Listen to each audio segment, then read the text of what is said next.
Que a graça e a paz do nosso Senhor Jesus Cristo inunde o coração de cada um de vocês de esperança e que essa viva esperança seja compartilhada a todos os povos. Eu quero agradecer pelo privilégio de estar aqui nessa manhã. Eu acho muito valoroso esse momentos assim, porque a gente pode partilhar aquilo que Deus está fazendo no Brasil e ao redor do mundo, como também oportunidades e possibilidades do envolvimento da igreja junto à obra missionária transcultural. Um dos objetivos que eu tenho nessa manhã, já no finalzinho da manhã, é mostrar, dentro do tema proposto, avanço e perspectiva.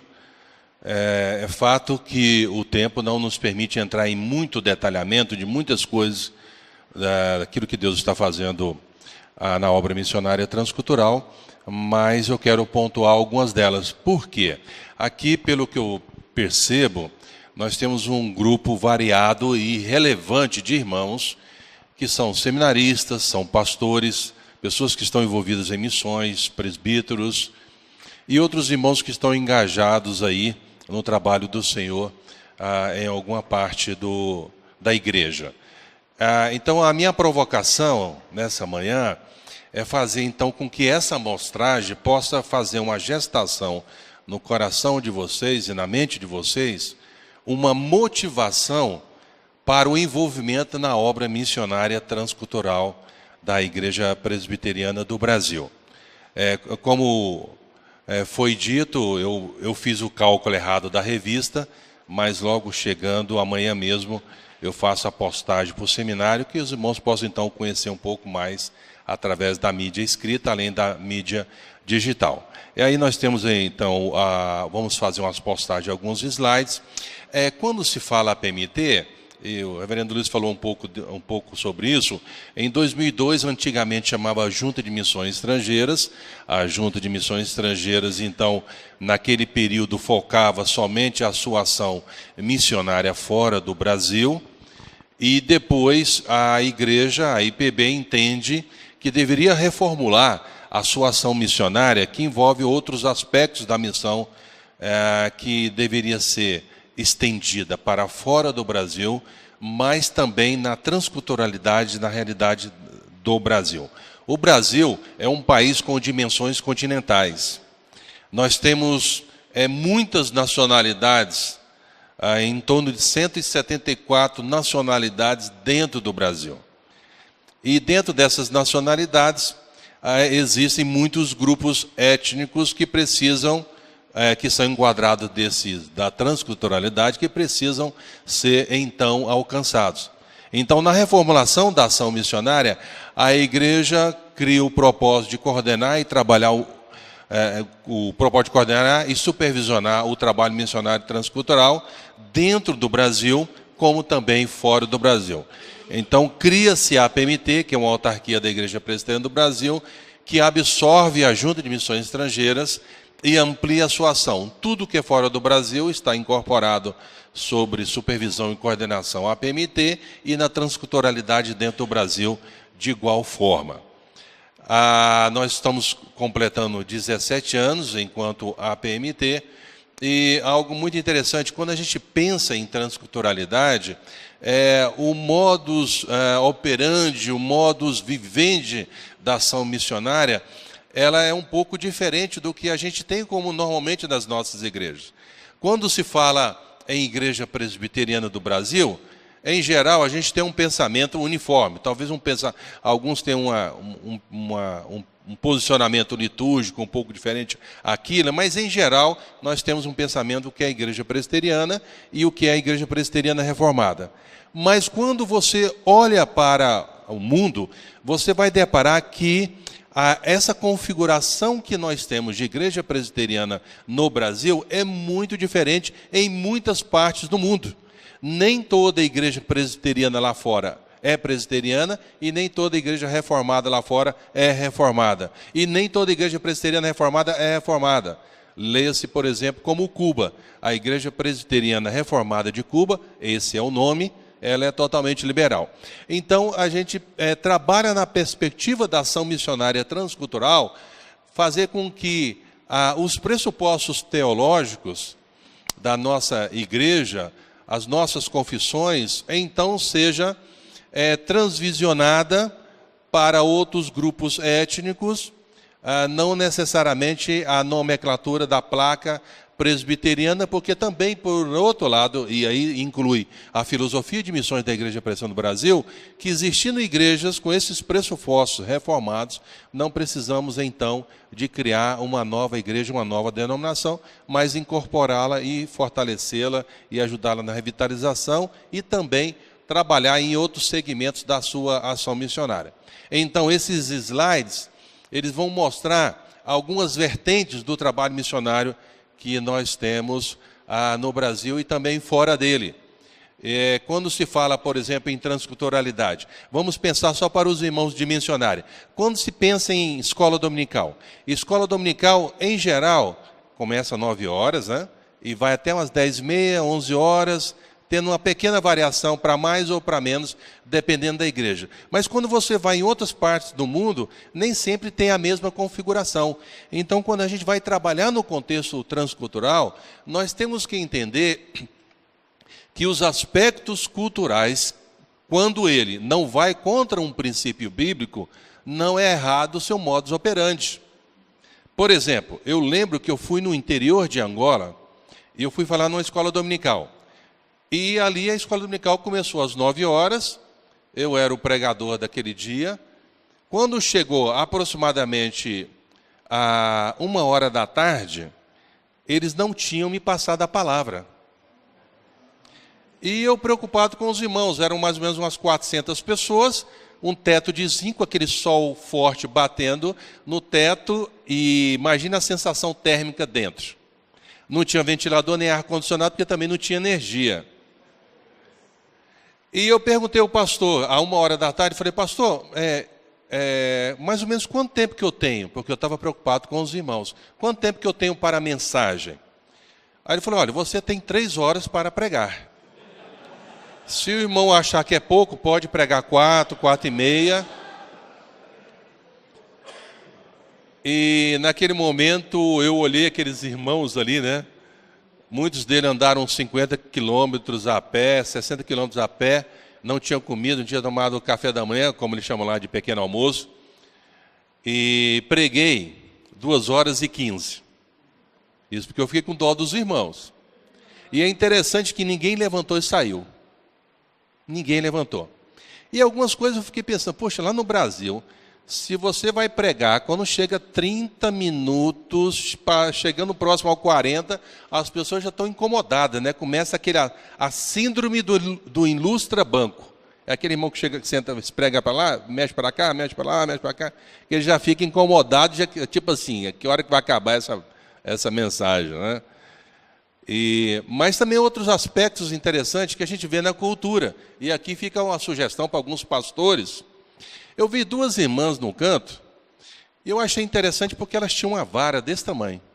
E eu pregando e tudo, falei, para que serve essa vara, né? Pensei comigo por um instante. Aí tinha uns jovens conversando assim, ela chegou perto deles e não falou nada, só pegou a vara e... ficou quietinho. Gostei, falei, gente, nós temos que importar esse método para o Brasil. Deu vontade de rir, mas eu não podia rir, porque eu estava pregando, né?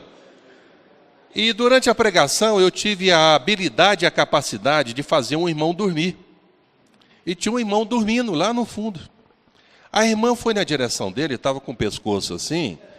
Ela não falou nada. Ela só chegou, fez a medição do ângulo e... eu acho que ele está acordado até hoje. Agora, eu acho que vocês não passam uma situação com essa. Sabe a síndrome de ir no banheiro na hora do culto? Eu falei, gente, não é possível, essas coisas é muito bom, a gente tem que aprender essas coisas, né? A irmã levantou e ia para o banheiro, aí tinha uma irmã na porta. Onde você vai? No banheiro. Não vai, não. Ah, mas eu estou com vontade. Eu devia ter vontade antes do culto ou vai ter vontade depois do culto. Mas eu preciso. Se sair, não entra. E ela com a vara aqui, né? A vara que a moça sentou lá, ficou lá, né? E é interessante que depois, quando deu às 4 horas da tarde, a hora que terminou, Os irmãos vieram, essa história eu já contei para vários lugares, achei muito interessante. Eles vieram, me cumprimentaram, ficaram aqui, veio outro, me cumprimentou esse, ficou aqui, veio outro, me cumprimentou esse e ficou aqui, sucessivamente todos se cumprimentaram. E por fim veio o coral adorando a Deus. E eu perguntei ao pastor, esse pessoal não vai embora não? Já são às 5 e pouco da tarde, não comeram? Não, eles vão ficar adorando a Deus até o início da noite, porque eu não tenho o que comer. Então, esses aspectos da culturalidade, né, esses aspectos transculturais, quando a gente vai para o mundo, outras partes do mundo, outras formas de irmãos que estão atuando em outras partes do mundo, nos leva uma reflexão de respeitar as peculiaridades de cada povo, de cada etnia. A obra missionária você tem que respeitar. A gente não vai transportar para qualquer lugar que a gente vai agir na ação missionária a forma como a gente pensa, porque senão você vai ter problemas muito sérios, você vai ter resistência. Eu acho que eu sou o único caso no mundo que participou de uma oferta no mesmo culto 4 vezes. Vocês já viram isso em alguma igreja presbiteriana no Brasil? Eu estava lembrando que eu fui pregar também no interior de Moçambique, e aí era uma igreja de mais de 600 pessoas, e o pastor falou assim, irmãos, vamos para fora da igreja. Eu não entendi, todo mundo já estava dentro, por que ia para fora? Veio a pergunta, né? Aí todo mundo vai para alguns quarteirões para fora, longe da igreja, aí eles vêm cantando e adorando a Deus, bem alto, para toda a vizinhança ouvir sobre a mensagem da glória de Deus. Todo mundo da igreja ali, vão cantando e vem adorando a Deus. Eu fui lá, voltei, aí eles cantam numa língua, cantando um outro, e aquele negócio todo, mais ou menos era assim, já tinha umas 3 horas só de louvor. E aí veio uma irmã, me passou a cesta para oferta. Aí eu fui e dei uma oferta. Aí canta numa língua, canta na outra, veio novamente próximo a mim. Aí eu falei assim, eu já dei oferta, né? Falei assim embaixo para ela. Aí a esposa do pastor falou assim, não, agora é dos visitantes. Aí eu pensei que... Tudo bem, eu peguei mais um pouquinho, né? Coloquei lá. Aí canta, adora a Deus, outra música. Aí chegou a cesta de novo. Aí eu falei assim, irmã, eu não estou entendendo, porque ela está indo pela 3ª vez a mim. Ela falou assim, não, agora é a oferta dos pastores. Tá, pus um pouquinho, né? Aí cantou mais um bocado e tal, aí veio de novo a cesta. Aí eu falei, já não estou entendendo mais nada, porque a 4ª vez a cesta veio ao meu lado e foi na minha direção. Aí eu perguntei ao pastor, o que eu tenho que fazer agora? Porque eu já participei 3 vezes, eu não sei como é que é o aspecto aqui. Falei, não, agora é a oferta do pregador. Quem era o pregador? Eu, né? Então tem uma história para contar aí, né? Então a gente vai vendo em várias partes do mundo um pouco a forma como Deus age, né, nesse aspecto da transculturalidade. Você pensar em escola dominical 5, 6 horas... Isso é algo que não é normal, né? Não é normal. É irmãos que vão a um lugar com 30 graus abaixo de zero, ao ar livre, estão adorando a Deus à noite. Né? A gente só dá um tempo nublado, a gente nem vai na igreja, não é isso? Muitas vezes. Então, quando a missão da obra, a obra missionária transcultural, a gente tem que ter uma compreensão da forma como a gente deve missionar a verdade de Deus dentro dos fundamentos teológicos e das confissões que nós adotamos, mas ter uma compreensão como se funciona em alguns lugares dentro do Brasil e também fora dele. Então, a PMT ela surgiu com essa perspectiva, a igreja então estabelece essa perspectiva da sua ação de respeitar as peculiaridades e entender que nem sempre o modus operandi de algumas igrejas, ou alguns grupos, ou algumas nacionalidades é igual à nossa, né? Então a gente sabe que, por exemplo, em alguns lugares do mundo, o WhatsApp, na verdade, não é para a gente mandar aquele lixo e incluir pessoas em grupo, mas é para comunicar que daqui 48 horas vai ter uma reunião numa mata, num lugar isolado, para a polícia não tem que saber. É uma coisa muito interessante essas coisas que eles usam. Eu fico falando que um dos maiores desafios que eu tenho na minha vida nesses últimos anos é como sair de um grupo de família sem ofender ninguém. Né? Alguém participa do grupo de família? Que coisa insuportável, né? E pior ainda quem cria e coloca seu nome sem você ser consultado, né? Então, se tiver algum pecador desse, arrependa-te, confessa seus pecados e mude sua vida. Aqui nós mostramos o que a igreja definiu como sua filosofia de missões, né? É o homem integral, fundamentado no Pacto de Lausanne. Uma das coisas que eu tenho dito é que a igreja teve dois avanços importantes. O primeiro avanço importante é quando ela define a sua filosofia de missões, né? Até então não havia a sua filosofia de missões. Ela norteia como igreja o que nós devemos fazer a partir de agora. Segundo, cria-se o chamado comitê gestor.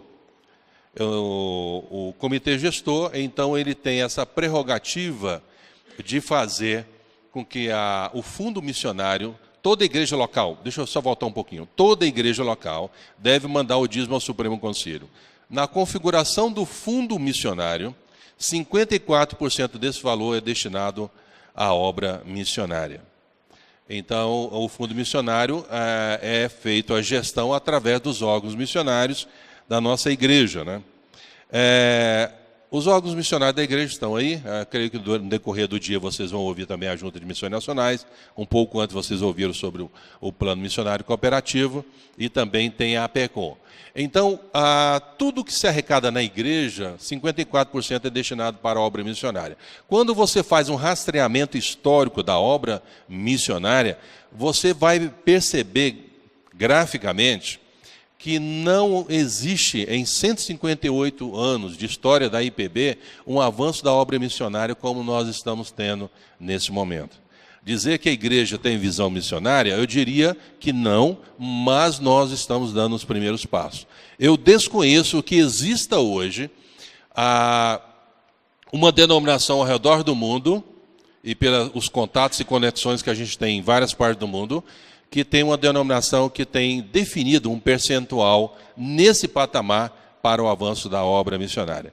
Então, todos os segmentos, tanto na PMT, Junta de Missões Nacionais, PMC e também a PECOM, a gente vê pontualmente o avanço da obra missionária. Quando nós tínhamos uma variável de 6 a 8 candidatos, hoje nós temos mais de 200. Mais que triplicamos os países que nós estamos atuando.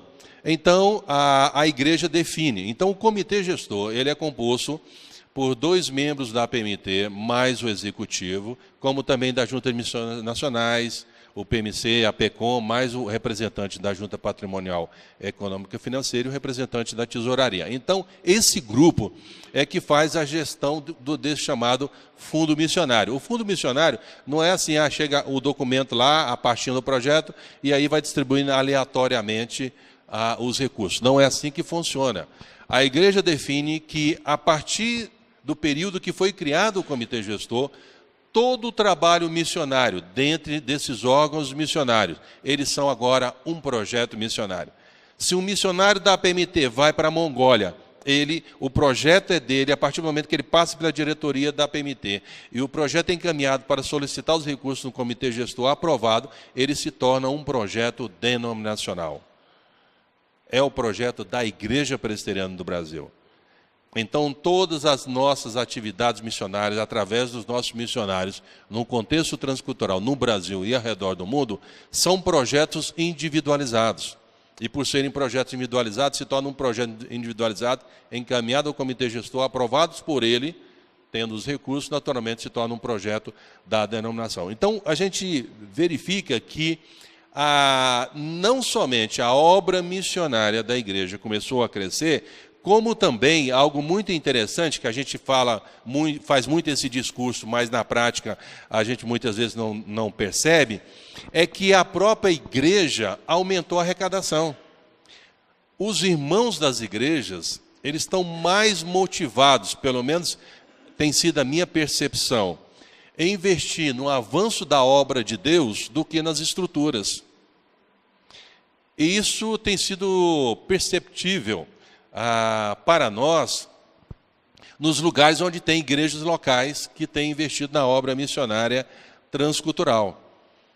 Então, são vidas que estão sendo usadas para a transformação de vidas. É lógico que a igreja precisa de um som, precisa de uma luz, precisa de um ar-condicionado ou ventilador, precisa de pintar, ou uma reforma aqui ou ali, mas Eu creio que isso não deve ser a prioridade, porque a prioridade são as pessoas. As pessoas são mais importantes do que as coisas. Jesus, quando voltar, vai levar gente que tem cheiro de gente e vontade de gente. Vai levar pessoas como eu e como você. Não vai levar estruturas. Nós devemos refletir se de repente a gente não está criando estruturas e investindo grandemente em estrutura em detrimento em investir para que a glória de Deus seja conhecida no Brasil e também fora dele. E é triste quando a gente vê em alguns casos, quando tem igrejas que na hora do corte, por causa da arrecadação, a primeira coisa que se pensa é o corte do missionário, mas não deixa de reformar a igreja. Não é surpreendente a gente ver casos como esse, né? Então, a gente vê, por outro lado, que as igrejas que mais investem em missões, na perspectiva da PMT, são as pequenas igrejas e as pobres. Não estou dizendo que as ricas não investam, mas pela capacidade financeira que elas têm, elas não investem na mesma proporção do que as pequenas igrejas e as pobres. É interessante a gente refletir sobre isso, né? Onde está o coração? Então, quando a gente vê esse avanço da obra missionária, é pontual que, quanto mais esses anos todos, o comitê gestor vem se reunindo e vem visto os projetos e aprovando os projetos, a igreja, na sua arrecadação, também tem aumentado. Uma coisa tem sido interligada à outra, né? É uma reflexão que a gente deve pensar. A PMT, ela, na sua dinâmica, ela criou algumas bases. Quando a gente se fala base, você está vendo aqui, não são estruturas físicas.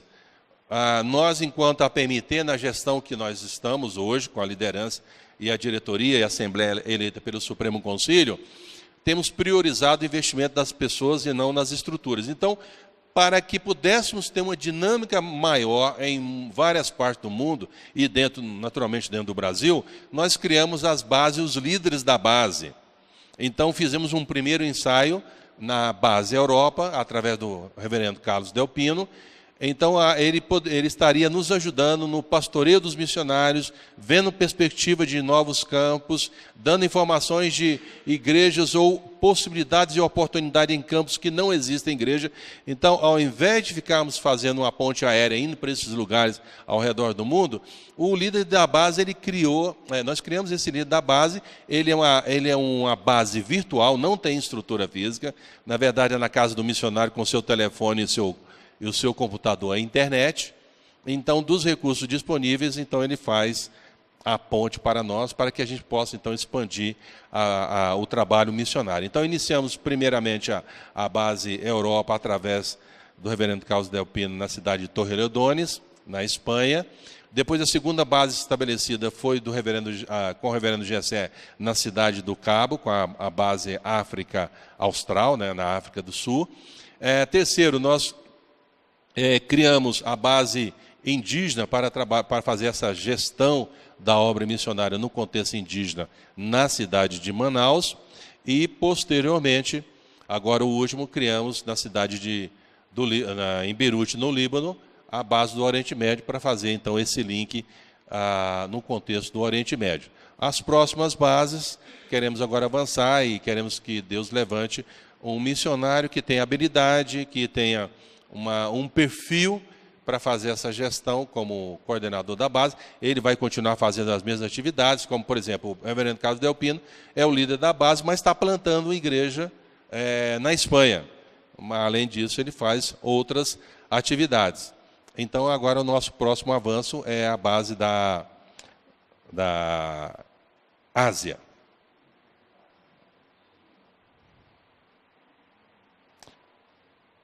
Atualmente nós estamos em 41 países, 207 missionários e 224 candidatos. Quando nós voltamos ao tempo, quando inicia a PMT, e quando nesse paralelo começa as resoluções da igreja, que eu citei anteriormente, a filosofia de missões e também a definição do investimento de 54%, a gente vê que a obra missionária começa então a crescer. Você vê pelos dados estatísticos um pouco desse avanço, né? Em 2008, nós tínhamos 104 missionários. 2009, 108. 2010, 126. 2011, 129. 2012, 138. 2013, 145. 2014, 160. 2015, 178. 2016, 198. E agora, na data de hoje, até a nossa última reunião, que foi em agosto, 207 missionários. E em dezembro, nós devemos já chegar no patamar de 215 missionários. Então, isso aqui pontua o avanço da obra missionária, e eu destaco que foram esses dois momentos da igreja. E quando a gente pensa em candidatos, e aqui está citado 224, logo que iniciou a PMT, nós tínhamos uma variável de 6 a 8 candidatos. Veja bem, 6 a 8 candidatos. Hoje nós estamos com 224 candidatos ao campo missionário transcultural. Eu estava conversando com um colega, um diretor de um seminário presbiteriano, e aí eu falei para ele assim, né, porque é muito comum nas minhas caminhadas a gente ouvir o mesmo discurso, a mesma conversa, que diz o seguinte: hoje nós estamos com um problema de campo missionário, ou campo de trabalho de igreja. Como é que vamos fazer? Nós temos o seminário, tantos seminários estão se formando e não tem campo. Nós estamos com a crise, como é que vamos fazer? Eu não sei, fundamentado em que dado estatístico que essas especulações elas surgem. Porque, para mim, aqui eu não estou falando de uma perspectiva romântica, mas fundamentando em dados. E aqui, viu, reverendo, isso é algo muito interessante. Se nós pegarmos e unirmos todos os seminários presbiterianos no Brasil, e partirmos do pressuposto que todos os seminaristas, aí na perspectiva mediana, têm amor pela obra missionária transcultural, eu diria que 100% deles, a PMT teria como absorvê-lo. E ainda os seminários não atenderiam à demanda. Não atenderiam à demanda. Então, o problema não é campo, é outras coisas que a gente precisa reavaliar. A gente precisa pensar. Mas a PMT só trabalha plantação de igreja? Não.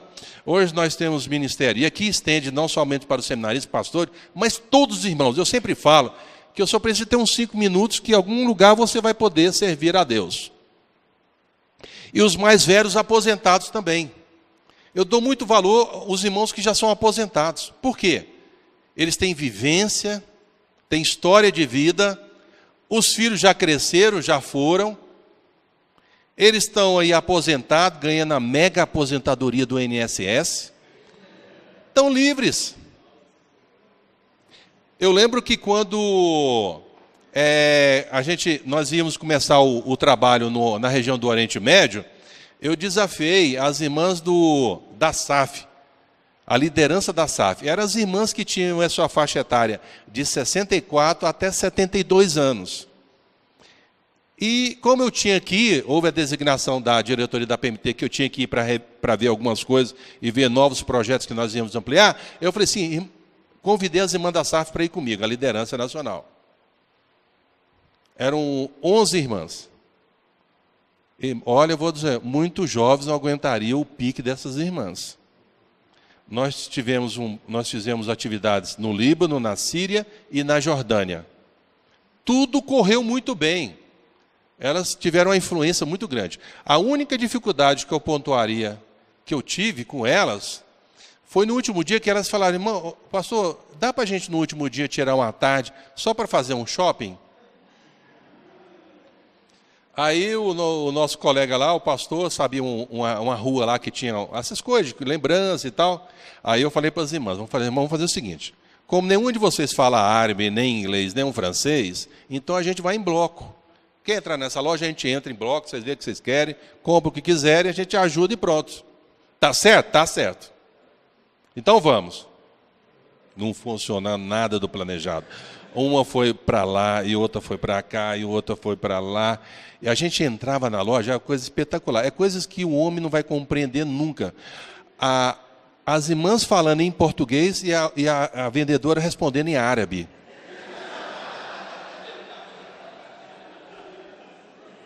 São coisas espetaculares. Eu lembro que um evento que nós fizemos num congresso com as mulheres do Oriente Médio, as brasileiras, tinha uma irmã que saiu assim da SAF, saiu falando, rindo, falando em português, e a outra rindo, respondendo em árabe, abraçando e tal. Eu falei, gente, é alguma coisa que eu não aprendi na Bíblia, esses milagres, esse dom de interpretação, de revelação através da língua, é coisa só a mulher que consegue. O homem a gente não consegue nunca de compreender e explicar esses fatores excepcionais, né? Mas foi uma bênção muito grande. Então, a gente tem percebido que as possibilidades da obra missionária, ela é enorme. Hoje nós desenvolvemos atividades nas áreas de evangelização, plantação de igreja, educação, ensino teológico, ação social e eventos em situações de catástrofe ao redor do mundo. E quando se fala ação social, se ramifica para um monte de lugares. Então, a PMT tem aqueles missionários de tempo integral, os chamados missionários efetivos, mas tem aqueles de curto prazo. Então, de alguma maneira, a gente pode pensar e refletir como engajar na obra missionária. Se você não for uma pessoa encrenqueira, pode ter certeza que vai ter um campo que vai absorvê-lo. Então, hoje, nós não estamos tendo um problema de campo. Nós precisamos refletir, dialogar com os presbitérios, e eu quero louvar a Deus por essa iniciativa do seminário, porque é aqui que a coisa começa a borbulhar e começa a sair, a fonte é aqui, né, um seminário, e outros irmãos que estão das igrejas locais que estão aqui. Então, a partir daqui, a gente pode fazer uma rediscussão sobre como podemos ampliar a nossa visão, se formos chamados por Deus, onde podemos servi-lo e a forma como podemos servi-lo. Então, isso aí a gente pode pensar talvez num outro momento. Mas o que a gente se destaca aqui é que a obra missionária dentro da PMT, ela está tendo um avanço como nunca houve na história, baseado nesses dados que vocês estão vendo nesse momento. Vamos pensar em algumas outras coisas. A PMT, como eu citei no início, ela não somente trabalha na perspectiva de criar ou fundar uma igreja em alguma parte do mundo, porque nem em todos os lugares você pode chegar com a nomenclatura de igreja presbiteriana. Em alguns países você não é permitido registrar a igreja. Aí a gente entra pelo formato de fundação ou de uma ONG e faz o trabalho como se fosse uma igreja, mas o registro ele trabalha em outras perspectivas. Como também, havendo outras igrejas, a gente trabalha na cooperação. Só para pontuar algo interessante. Eu cheguei, antes de ontem, da Romênia. Nós tivemos uma reunião lá. Na Primeira Guerra Mundial, parte da Romênia pertencia à Hungria. Tenta localizar ali a região do leste europeu. Pertencia à Hungria. Depois da Primeira Guerra Mundial, a Romênia absorve, que houve aquela distribuição dos países, dos poderosos, absorve um pedaço enorme da Hungria, mas dentro do território romeno tem em torno de 2 milhões de húngaros dentro da Romênia que não falam romeno, só falam húngaros, só falam húngaro. E eles têm uma igreja, a Igreja Presbiteriana da Hungria está plantando igrejas dentro do território da Romênia para húngaros. E nessa reunião que nós tivemos lá, nós conversamos e estamos trabalhando para fechar uma parceria de trabalho missionário para ajudar essas igrejas. Então, na área de plantação de igreja, na área de ensino teológico, é porque não houve tempo. Como eu cheguei na terça-noite, aí ontem eu estava ainda meio zonzo ainda da viagem, mas eu tenho que depois descrever e fazer todo o documento que vamos apresentar na nossa reunião da Assembleia da PMT para fechar a parceria de trabalho.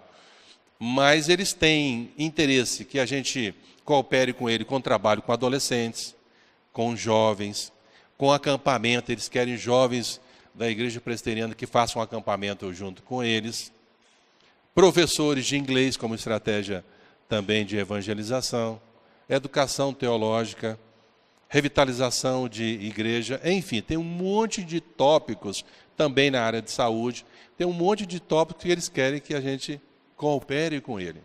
Então a gente vai perceber que não precisamos reinventar a roda. Em lugares onde já existem, se tem uma cumplicidade na sua teologia, por que não fazemos as coisas juntos e caminharmos para o avanço da obra missionária?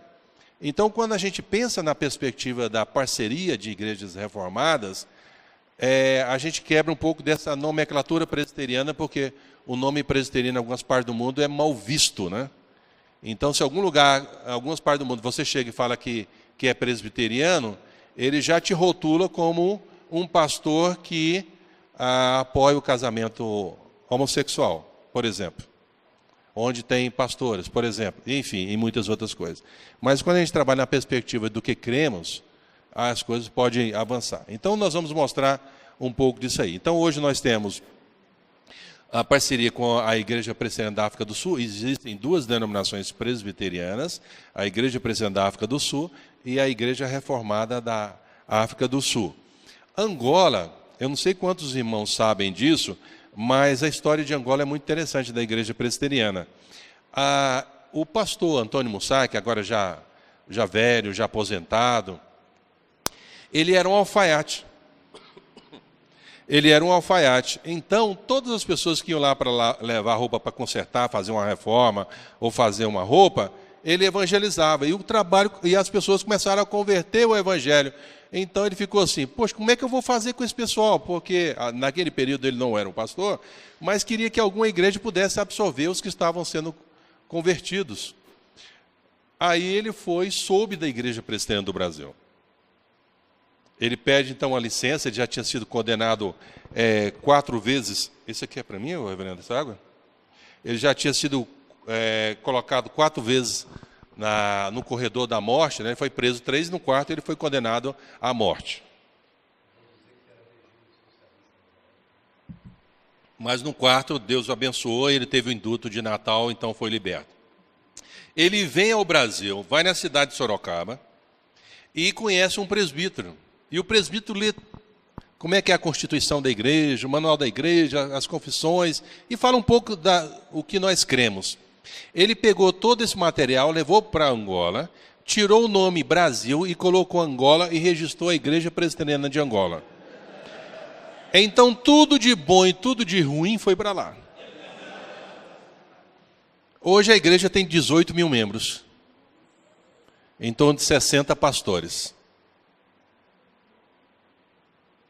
18 mil membros espalhados, em torno de 60 pastores. Só que eles têm um ponto sensível. Quando a gente vai, irmãos, vai trabalhar em alguma parte do mundo, a gente tem que deixar o WhatsApp da vida e deixar a internet da vida e começar a conversar com as pessoas para saber a história da igreja, como começou, por que eles agem disso ou daquilo. Nem tudo que está escrito na internet é a verdade.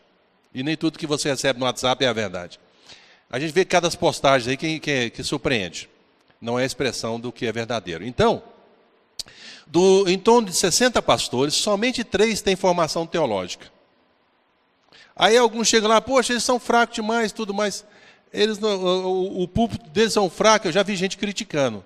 Mas ninguém faz a pergunta, por que eles são, na nossa perspectiva, fracos? A gente tem que lembrar a história. Os irmãos de lá não têm um seminário presbiteriano como a gente tem aqui em Belo Horizonte. Não tem um seminário de Recife, Goiânia, Brasília, São Paulo, etc.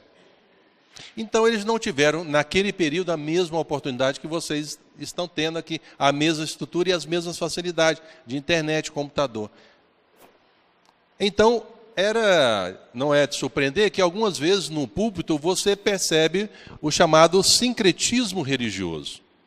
O sincretismo religioso, ao mesmo tempo pessoas aconselham com o pastor, ao mesmo tempo ele está aconselhando com a feiticeira. Eu lembro que eu cheguei uma das vezes lá, E o irmão chegou para mim, eles estavam conversando com alguns pastores, falou: pastor, eu queria saber a sua opinião sobre um assunto que nós estamos debatendo aqui. Nós temos pessoas aqui, alguns homens que têm 4, 5 famílias. E eles converteram o evangelho. Como é que a gente faz? Olha que pergunta difícil. Aqui no Brasil a gente não tem isso, né? Pelo menos legalmente não, né? Percebe? A gente tem que ter uma visão do aspecto transcultural. Porque no país, no contexto onde eles vivem, há essa permissão. E então eu falei assim: irmãos, é uma resposta não tão simples de se dar. Não é eu pego de surpresa, vou dar uma resposta que vai resolver um problema que vocês estão discutindo há muito tempo. Então eu fui e dei a resposta na minha perspectiva. E eu sei que vocês estão esperando para saber qual foi a resposta que eu dei. Eu vou responder. Não sei se foi certo, mas eu dei a resposta. Eu falei: irmãos, olha, eu não conheço com profundidade o contexto cultural de vocês. Penso eu, nesse momento, e podia mudar no momento futuro, que aqueles que converteram o evangelho devem manter as 4 ou 5 famílias. Porque não dá se falar assim: ó, vai embora as 4 famílias, as 4 esposas, com os 4 filhos, porque eu quero essa aqui, porque é a mais novinha. É um problema social grave e trazer muitas complicações. Aí o meu conselho falou: olha, os que converteram o evangelho, mantêm as famílias. A igreja começa a doutrinar que o homem tem que ser casado com a sua família, com a sua mulher, e constituir uma só família. E esses que estão com essas mulheres não assumem posição de liderança. Não sei se foi a melhor resposta. Se alguém tem uma resposta melhor, por favor, me fale, para mim não cometer um erro no futuro. Então você depara com situações como essa. E muitos irmãos não tiveram a formação teológica. Algum que destacou um pouquinho na igreja assumiu liderança. 3 deles, então, que se destacaram um pouquinho. Então, o que a PMT fez? O Supremo Conselho decidiu que nós estaríamos apoiando a Igreja Presbiteriana de Angola em vários segmentos. Havia um documento, a resolução da IPB. E uma das formas que ia ajudar era ajudar com mimeógrafo. Alguém sabe o que é isso? Mimeógrafo, retroprojetor. Vixe, coisas antigas, né? Então, a área de saúde, na área de teologia, mas sabe aqueles documentos que a gente recebe nas nossas reuniões? Recebe, aprova, toma conhecimento e arquiva? E ficou arquivado. Um dia eu encontro com um irmão, o pastor, o presidente da igreja presbiteriana. Ele falou: olha, teve aqui, foi aprovado, mas ninguém nunca fez nada e tal. Aí a gente pegou aquele documento, levei para a PMT e a gente então aceitou o desafio. E uma das coisas que nós aceitamos como desafio, que a primeira coisa que a igreja precisa é uma formação, uma educação teológica. Pegamos a grade curricular dos nossos seminários, naquele tempo ainda não tinha um uniforme, hoje tem. Pegamos a grade curricular, apresentamos para eles colocaram as 3 matérias que envolvem o contexto transcultural, e criamos um formato de desafiar, e aqui tendo alguns professores do Seminário de Belo Horizonte, talvez alguns já tenham ido, desafiar professores que voluntariamente possam ir por um período de 1 semana a 10 dias e dar um módulo equivalente ao módulo do nosso conteúdo programático. Já estamos indo para o 3º ano. Inclusive, quem está lá essa semana é o reverendo Hélio, lá do Seminário Presbiteriano Brasil Central, que está dando História da Igreja 1. Então, isso tem sido uma contribuição e foi muito gratificante a gente ouvir dos irmãos a dizerem: os nossos púlpitos melhoraram as mensagens. Então, a gente está ajudando nessa formação teológica, a nível de formação dos pastores das igrejas e também numa formação mais básica, que são professores de escola dominical e líderes de mocidade, né, coisas assim. E também na área de saúde.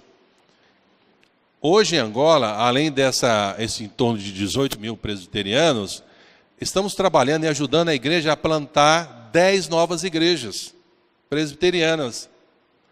Então, reverendo, se alguém disser para o irmão, aqui no seminário, que não tem campo, nós estamos precisando de 4 irmãos que queiram plantar a igreja em Angola. 4, se alguém está precisando de campo, Angola tem 4 campos só na área de plantação de igreja.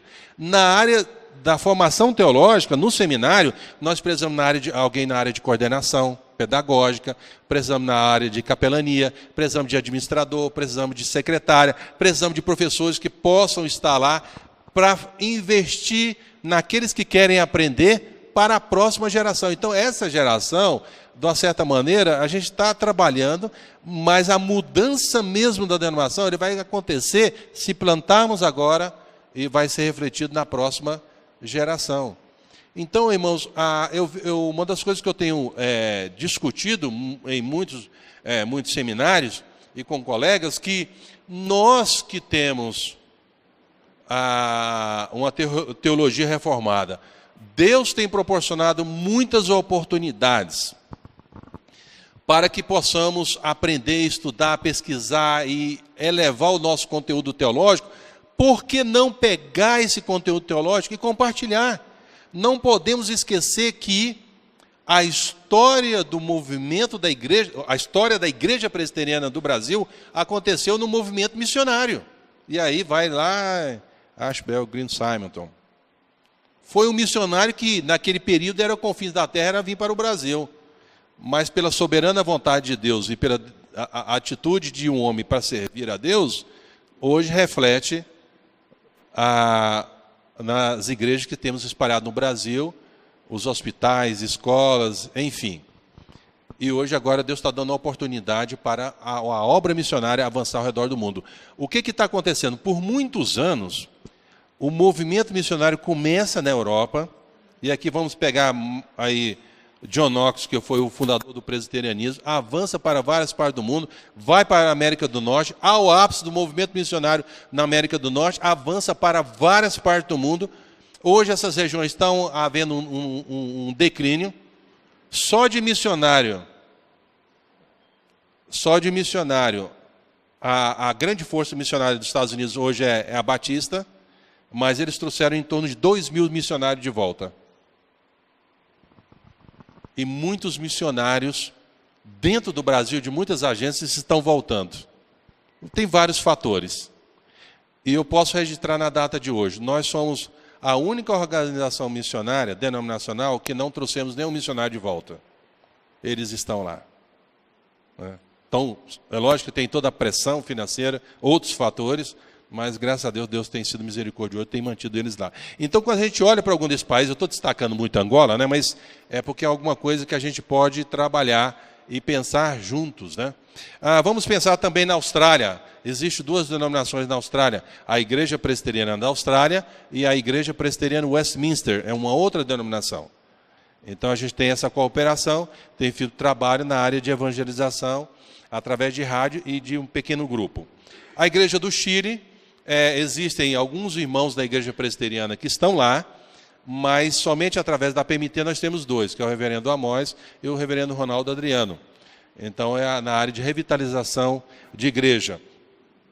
Na Colômbia, nós iniciamos o primeiro trabalho da PMT na Colômbia, na cidade de Bogotá. Iniciamos no ano passado e estamos agora finalizando, na próxima semana que teremos a reunião da Assembleia da PMT, a parceria de trabalho com uma pequena igreja, a Igreja Presbiteriana de São Bernabé. Eles não tinham pastor, eles tinham uma estrutura um pouquinho só menor do que essa aqui, mas não tinham pastor.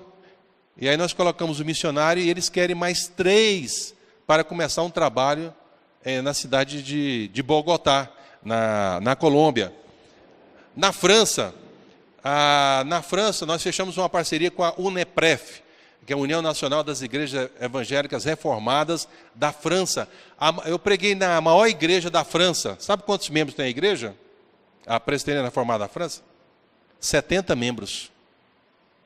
Eles têm mais de 30 igrejas que não têm pastor na igreja, na França, um país do continente europeu. E nós colocamos 5 novos missionários para atender a demanda lá do trabalho missionário. Deixa eu só me perder no tempo aqui. Ok. Então, no próximo ano, em junho, aí os jovens podem estar interculando, nós temos um missionário, o pastor Paulo Sigli, vai trabalhar para ressuscitar um acampamento da igreja que estava lá jogado para trazer jovens, para evangelizar esses jovens franceses, e vai também compartilhar com várias igrejas no Brasil, para que jovens presbiterianos do Brasil possam voluntariamente estar lá, como uma forma de também revitalizar a mocidade. Porque muitas dessas igrejas são velhos, igrejas que cabem 500, 1000 pessoas, tem 10, 20, 30, a maioria de cabeça branca, né? Então, ok, é um desafio. A Inglaterra também é um outro desafio missionário. Tem a Igreja Presbiteriana Internacional da Inglaterra, a Igreja Presbiteriana Evangélica da Inglaterra tem nos desafiado, tem mandado muitos e-mails para nós ajudarmos na revitalização da igreja. Já tem uns 5 ou 6 e-mails que eu recebi deles, que eles querem que jovens que sejam sérios, comprometidos com Deus, que falem o inglês, dê um ano de temporada lá na Inglaterra, nas igrejas, para revitalizar a igreja com jovens, para trazer os jovens para as igrejas, né? E dependendo do jovem, é lógico que não seria ninguém me procurando individualmente, teria que ser um caminho APMT via igreja local, com carta de recomendação e etc e tal, e eles estariam dispostos, que foi o último e-mail que eles mandaram, dispostos de alocar esses jovens na casa de alguns irmãos, mas com essa objetividade. Não é vai um presbiteriano para lá, um irmão para passar uma temporada de um ano e ficar lá só entretenimento evangélico. Não, tem uma missão para trabalho com jovens. O Iraque, né, aqueles irmãos que gostam de uma adrenalina maior, o Iraque. Existem 5 igrejas. Olha, eu sou do tempo, irmãos, que o discurso era: eu vou para onde Deus me mandar. Tem 5 igrejas presbiterianas no Iraque sem pastor. Das 5, tinham 4 pastores que mataram ele. Só tem um agora. Eu encontrei com o filho do pastor, que era um presbítero, médico. Eu encontrei com ele, ele estava fugindo da igreja e atravessou a fronteira da Jordânia, né? Encontrei ele lá no hospital, né? Ele estava como alvo de ser morto. Mas algo muito interessante, né, da igreja presbiteriana, não presbiteriana, mas algumas igrejas cristãs. Você sabia que no Iraque existem algumas igrejas cristãs? Eu soube dessa informação, que um colega que trabalha lá, que eles têm franco-atirador. Aí eu pergunto: mas franco-atirador? Eu fico preocupado, porque eu estou sendo filmado, algumas coisas eu fico meio receoso do que eu falo, o que eu não falo, mas eu vou falar genericamente. A ideia é o seguinte: porque alguns homens-bombas chegam no meio da igreja e, bum, aperta, explode, estavam matando um monte de gente. Aí o que eles fizeram, né? Tem uns lá que fazem isso aí. Eles têm um franco-atirador que, se chega uma pessoa estranha, ele fala no megafone para a pessoa se identificar. Se ele avança, ele dá um tiro para cima. Se ele continua dando mais um passo, o próximo tira é próximo ao pé. E se ele avança, o próximo tira na cabeça, que pode ser um homem-bomba. Porque estão matando muitos cristãos dessa forma. A pessoa entra e bum. Só que esse cara já está morto, né? Porque se ele entrar na igreja, explodir, morre. Ou se ele avançar, o cara mata ele. Se ele se arrepender e voltar, os caras matam porque ele se arrependeu, né? Então, se você sente o desejo de servir, está aí um lugar jóia para assumir, né? O Iraque. Bagdá. Ou você quer um trabalho, por exemplo, na região dos curdos, que é o norte do Iraque. A região dos curdos, norte do Iraque, foi aquela região onde Saddam Hussein soltou aquela bomba química. Eu não sei que alguns irmãos acompanharam a história, mas teve naquela época que os aliados entraram no Iraque e teve aquele conflito armado, então soltaram a bomba química lá. Aí tem a região dos curdos, né? O povo curdo que reivindica um espaço geográfico para a sua nação, né? Nós temos um trabalho numa cidade, eu vou omitir a cidade aqui, porque esse trem vai para a internet, mas a 1h30 está o Estado Islâmico, onde está o nosso colega lá, o missionário. Essa cidade era a cidade... ali está tendo um combate. As mulheres curdas, elas pegam em armas. Sabe o que é a pior coisa para um muçulmano? Eles lutarem contra a mulher e a mulher que pegar em arma matar ele. Porque na perspectiva deles, As mulheres que pegam a arma, se matar um membro do Estado Islâmico, ele perde o paraíso e a 70 virgem. Então a pior coisa é ele morrer por uma mulher. E as mulheres lá pegam a metralhadora e mandam bala para valer mesmo. Já matou, muita aí já perdeu o paraíso aí, né? No Japão existe uma pequena denominação, a Igreja Presbiteriana do Japão. Ela é uma igreja que a gente está começando a avançar. Temos um trabalho na cidade, na Grande Nagoya, e também na cidade de Toyohashi. E uma das conversas que nós tivemos lá, existe um instituto bíblico, ainda não na configuração de seminário, que tem tido necessidade de professores que têm uma formação de mestrado ou doutorado. Eles aceitam com pelo menos esse padrão mínimo de mestrado, né? Que tem a fluência no inglês para atender a demanda, além de plantação de igreja. Se você quer aprender o japonês, também existem igrejas que possam ter essa oportunidade, né? Bom, vamos andar. No Líbano, na Síria, algumas vezes a gente pensa que no Oriente Médio não tem igrejas presbiterianas, mas existe igreja presbiteriana no Líbano, existe igreja presbiteriana na Síria, no Kuwait, no Iraque, eu já falei, no Egito, no Irã tem 2. Então existe a igreja presbiteriana, e muitas igrejas com estrutura como essa, até maior do que essa, que não tem pastor. É interessante, né? Você vê muito claramente em algum desses lugares a marca que muitos missionários, principalmente os norte-americanos, deixaram. A melhor universidade do Líbano é uma universidade americana, que foi fundada por um missionário presbiteriano. Então a universidade americana, na verdade, é uma universidade presbiteriana. Hoje o governo confiscou, então esse trabalho é administrado pelo governo libanês. Então, possibilidades e oportunidades hoje também na região do Oriente Médio. Hoje nós temos uma parceria com essa igreja, e algo muito interessante é que a forma como eles mantêm a igreja presbiteriana no Líbano, eles não têm a cultura do dízimo, não. Eles têm mais a cultura da oferta. E uma das formas de sustentar o pastor é através das escolas presbiterianas. Então, a escola presbiteriana funcionando bem, tendo a capacidade financeira de se manter, ela mantém os pastores. Se a escola quebrar, as igrejas fecham, porque os pastores não terão sustentabilidade. Aí vem a pergunta, mas ensinar ensina, mas culturalmente eles não têm essa... Poucos irmãos têm a cultura do dízimo, mas a igreja sobrevive mais com ofertas e também através da manutenção da sustentabilidade, da mensalidade das escolas, né? Tem muitas igrejas lá que possam ter também irmãos que queiram servir nesses lugares. Por exemplo, tem alguém aqui que é descendente de árabe aqui no nosso meio aqui? Me parece que não, né? Então, uma outra coisa que eles nos colocaram um desafio no subsolo da igreja existe uma academia. Bom, eu não conheço as academias de Belo Horizonte, então eu não tenho como referencial, né? Mas, pensando na perspectiva de São Paulo, uma das melhores academias que tem na região lá é chamada Runner. Essa academia de São Paulo não chega nem aos pés do que da igreja, no subsolo da igreja.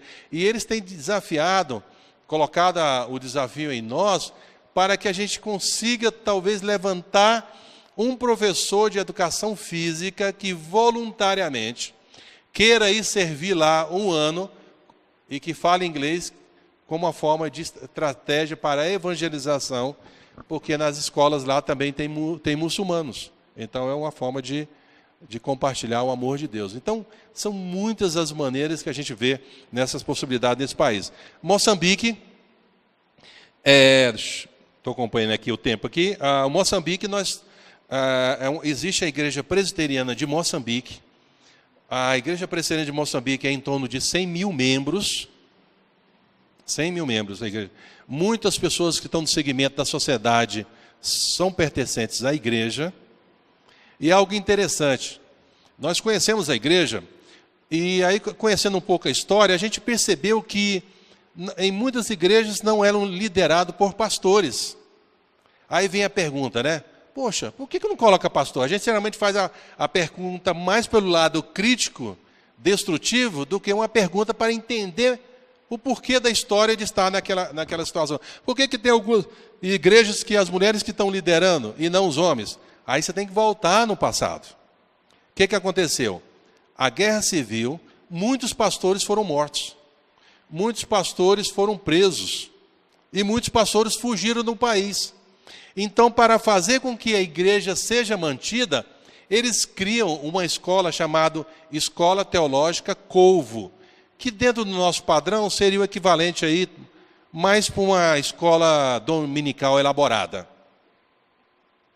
Por que eles criaram essa Escola Teológica Covo? Para que irmãos que ficaram e sobreviveram à guerra pudessem aprimorar o seu conhecimento teológico para a sobrevivência da igreja.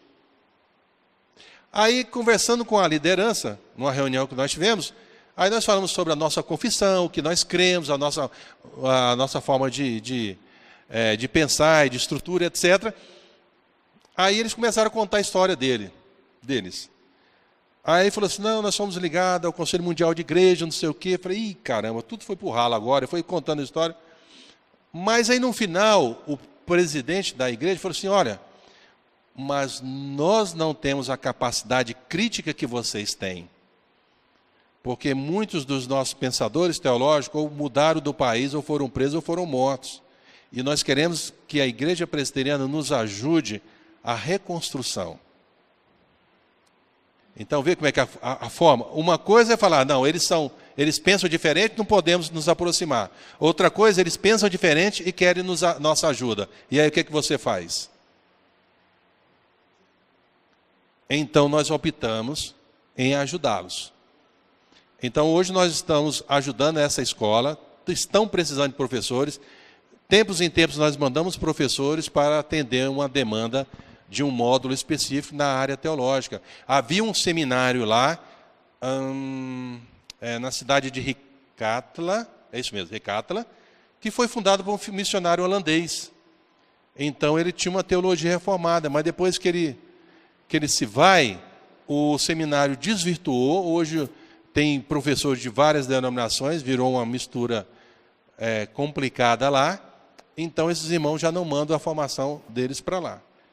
Então, hoje a Igreja Presbiteriana Moçambicana é uma igreja grande, é uma igreja forte, mas ela precisa ajuda na área de saúde, ajuda na área de educação, na área de formação teológica.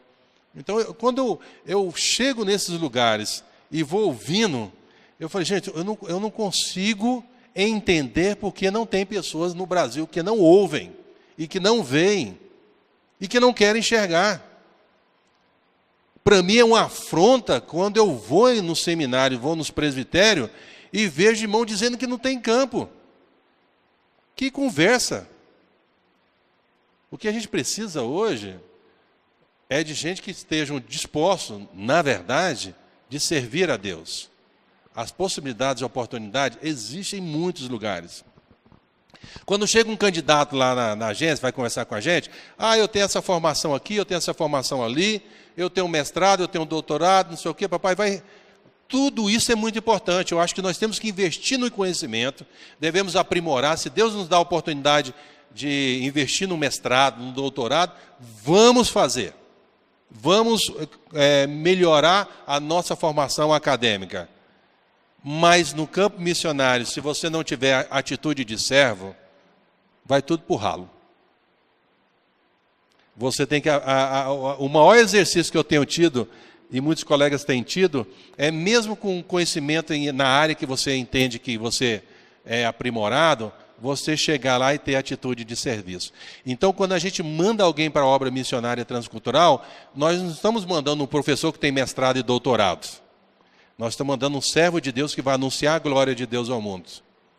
E agora vamos ver quais são as suas qualificações que mais vai contribuir para atender a nossa necessidade. Eu lembro que eu estava conversando com alguns colegas, alguns que têm a formação de doutorado, e ele chegou para mim e falou assim, Agripino, bom, na verdade, quem conhece a estrutura da igreja não é uma pessoa que manda, né? É a IPB. Só que a IPB coloca pessoas em algumas funções.